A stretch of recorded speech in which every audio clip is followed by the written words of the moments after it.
Hi guys, welcome to your Elev8 tutorial. So what we're going to have a look at today is just how to use the site.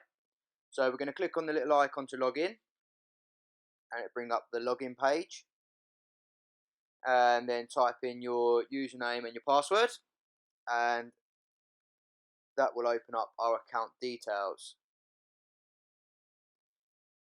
As the account opens, we want to move quickly, so we're going to go to the menu icon in the corner and we're going to go to the drill elevator. This is our library of drills and practices. So as you can see, it's just loading up and it takes you to the library. So you've got your session of the week here. There's always a new session of the week, and you scroll down and then you can see already we've got our different filters. So we've got sport. Obviously at the moment we're just doing our football, soccer, and then you've got the different type of practices, the age groups that you work with, and the kind of type of coach you are. You can see lots of different examples of all the drills. You can see there's so many, so we really recommend you use the filters to get the practices you want quickly. So for example here we're going to have a look at, let's have a look at the different things we can do. So you've got the different age groups and the kind of type of coach you are at the moment. So we've selected football and soccer. We're going to have a look at what practice now. So I think let's go for crossing and finishing. So we click on a crossing and finishing, and that will filter all the sessions which we have assigned as a crossing and finishing session. Then as they filter, we're then going to go and we're going to look at the youth development phase, 12 to 16-year-olds, and we're going to say that we're a grassroots coach. So this brings up these sessions just for those filters that you've set. As you can see, there's still quite a lot. So we really recommend that you use those filters. And that is as simple as it gets with the library.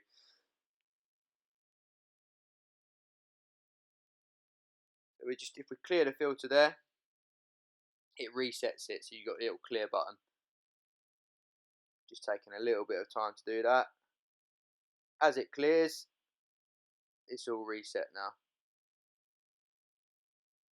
So if we open one of the drills up, we're going to look at crossing and finishing rondo.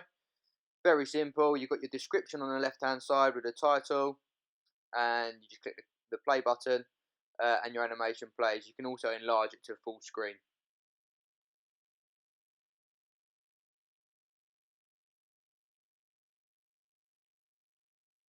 Here you can see we've got 3 different button options there with the little icons. Some sessions have a PDF you can download. You've got a little heart symbol which allows you to favourite a session, and then you've also got a plus sign. The plus sign is brilliant because it allows you to create folders, and then you can add certain sessions to folders. So for example here, if we want to put all the crossing and finishing drills that we like into a folder, we can do that, or we can add it to a folder which we've created for a specific program for one of our teams.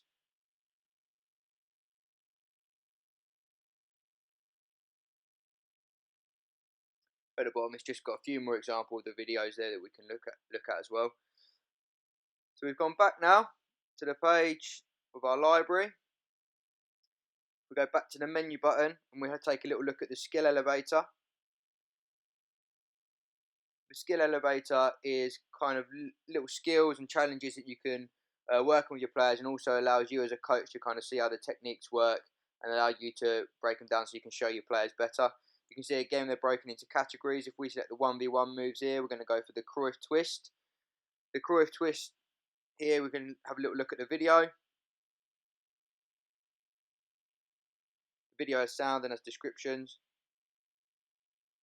Below the video, we also have top tips for the coach and the player. We also have challenges for you can set the players.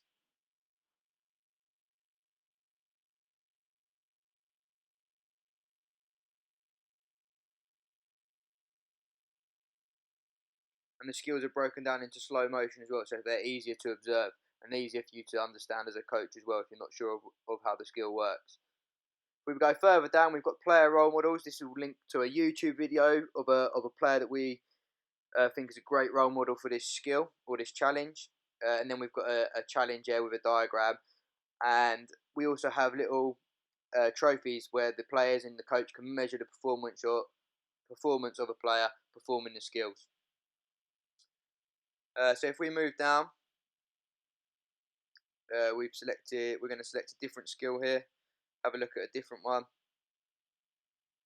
Well, actually, we don't need to.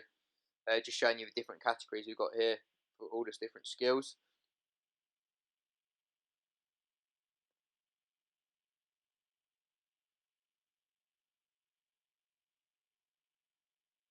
Yeah, let's have a look at Ronaldo spot chops.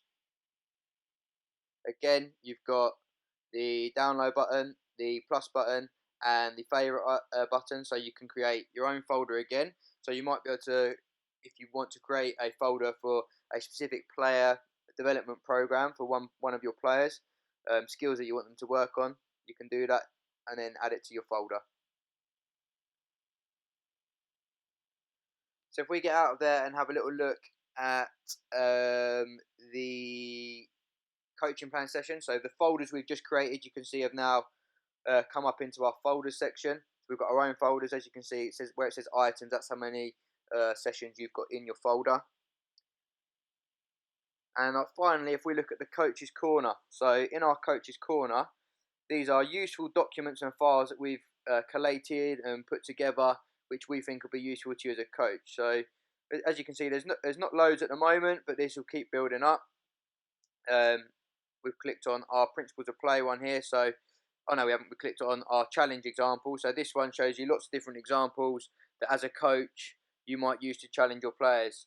So one of the different coaching methods you can use are obviously challenges, and that gives you a few examples there. As you can see, we've got a few other documents that we can work with too.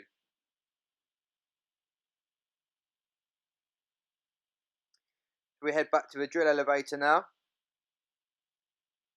just before we finish this tutorial. Hopefully it's been pretty easy to understand so far. Just to show you why it's a good idea to use the search filters. As you can see, we've got over 600 quality sessions on here. So if you spend your whole time scrolling through, that's one way to do it, but obviously it's much better to use the filters. As you can see, it goes on and on and on. We've got a massive range of high quality effective drills that we think are brilliant for all players. Hopefully it will help you in your training sessions to create a better environment, better practices, and overall just make training more fun and more effective for your players. Obviously, hopefully it will save you time when you're planning with the coaching plans you can put together with all the different ideas that we've got.